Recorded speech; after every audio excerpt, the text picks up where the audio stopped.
Aqui é o professor Otávio mais uma vez e hoje estaremos realizando a correção das nossas atividades de práticas em recursos humanos.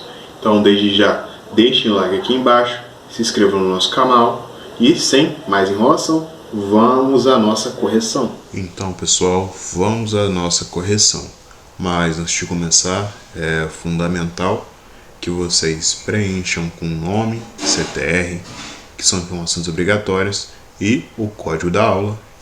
No caso, como estamos tratando do práticas em RH para a nossa aula 6, então, referente à aula 6 de recursos humanos. Então, vocês vão olhar o vídeo, verificar o código e colocar na informação onde pede o código, ok? Então, feito isso, vocês poderão ter acesso às atividades que iremos corrigir agora. Então, vamos lá. Questão número 1. O que é CPF? As alternativas que nós temos são: o cadastro de pessoas físicas é o registro mantido pela Receita Federal do Brasil, no qual podem se inscrever uma única vez quaisquer pessoas naturais, independentemente de idade e ou nacionalidade. O cadastro único físico é o registro mantido pelo Imposto de Renda ou o cadastro de pessoas empregadoras físicas criadas pela Receita Federal. Quando se trata de CPF, a gente entende que essa abreviação se dá por cadastro de pessoas físicas. E ele é um documento feito pela Receita Federal e serve para identificar contribuintes. O CPF é numerado com 11 dígitos que só mudam por decisão judicial. Então, sabemos que é um documento emitido pela Receita Federal e quando você faz o seu CPF, você recebe os números que serão seus durante toda a sua vida e são diferentes de pessoa por pessoa. Então, com base no que a gente acabou de falar e o que foi explicado por mim acerca de CPF, nós compreendemos que a alternativa que mais condiz com as informações apresentadas é o cadastro de pessoas físicas, é o registro mantido pela Receita Federal no Brasil, no qual podem se inscrever uma única vez quaisquer pessoas naturais, independentemente de idade ou nacionalidade. Então, vamos para a questão 2. O que é folha de pagamento? Primeira alternativa, nome dado à lista de remuneração do imposto de renda retido na fonte, nome dado à lista de impostos do trabalhador, ou é o nome dado à lista de remuneração paga aos trabalhadores de uma instituição, ou ainda o conjunto de procedimentos trabalhistas efetuado pela empresa para poder fazer o pagamento ao empregado. Essa é uma das questões que nós também abordamos nessa nossa sexta aula e é importante que a gente refresque a memória quanto a isso. Então a gente sabe que a folha de pagamento é usada para poder demonstrar o salário bruto e líquido, além de ter uma função operacional, contábil e fiscal.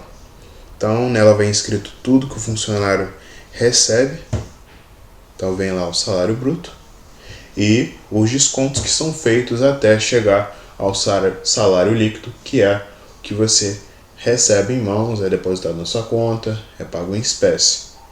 Portanto, com base nas alternativas, nós compreendemos que a alternativa que mais se encaixa e mais condiz com a nossa explicação e o conteúdo exposto na aula e o que foi dito agora é o nome dado à lista de remuneração paga aos trabalhadores de uma instituição ou ainda um conjunto de procedimentos trabalhistas efetuado pela empresa para poder fazer o pagamento ao empregado. Então, vamos à próxima questão. Qual o significado da sigla IRRF? Vamos às alternativas. Imposto de rendável físico, imposto de renda retido na fonte ou imposto de remunerado de pessoas físicas. Então, refrescando a memória aqui, a gente viu um pouco sobre IRRF, que é o imposto de renda, só que retido na fonte. Então, ele é uma obrigação tributária e em que a pessoa jurídica ou equiparada está obrigada a reter do beneficiário da renda, que é o funcionário que a gente paga, o imposto correspondente nos termos estabelecidos no regulamento do imposto de renda, que é recolhido diretamente pelo governo brasileiro. Portanto, a sigla aqui significa imposto de renda retido na fonte. Vamos à quarta questão. Remuneração é a forma mais ampla de se referir às quantias, no plural, que um trabalhador recebe. Essa afirmação é verdadeira ou falsa? Então, quando a gente fala de remuneração, a gente está falando sobre dinheiro e normalmente a gente fala sobre a questão do quanto um funcionário vai receber. Mas para não abordar especificamente números, exemplificar números, a gente trata como remuneração, que é a retribuição por um serviço ou favor prestado, uma recompensa. Então, uma gratificação, geralmente em dinheiro, pelo trabalho realizado. É como se fosse um sinônimo de salário. Portanto, essa afirmação é sim verdadeira. Vamos à questão 5. O que é salário? É o valor fixo pago pelo empregador ao seu colaborador como contrapartida por seus serviços prestados? É o valor pago pelo empregado ao seu empregador como contrapartida por permanência na empresa? Ou é o valor da remuneração pago pelo empregador ao funcionário sem nenhum desconto? Então, quando a gente fala de salário, diretamente a gente entende que estamos falando de emprego. E dentro de um contexto de emprego e de trabalho, há o exercício de alguma atividade, dependendo do setor, e um acordo feito entre empregador e empregado, onde é dito o seguinte: um exemplo, vou prestar serviço para você aqui, em troca de remuneração, em troca de um valor em dinheiro. Então, a prestação de serviço de mão de obra em troca de remuneração.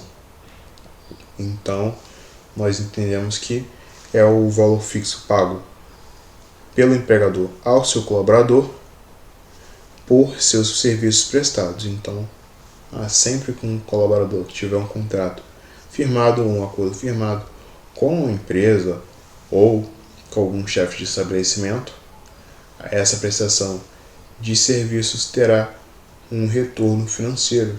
Então, haverá uma troca. Portanto, a afirmação correta é o valor fixo pago pelo empregador ou seu colaborador como contrapartida por seus serviços prestados.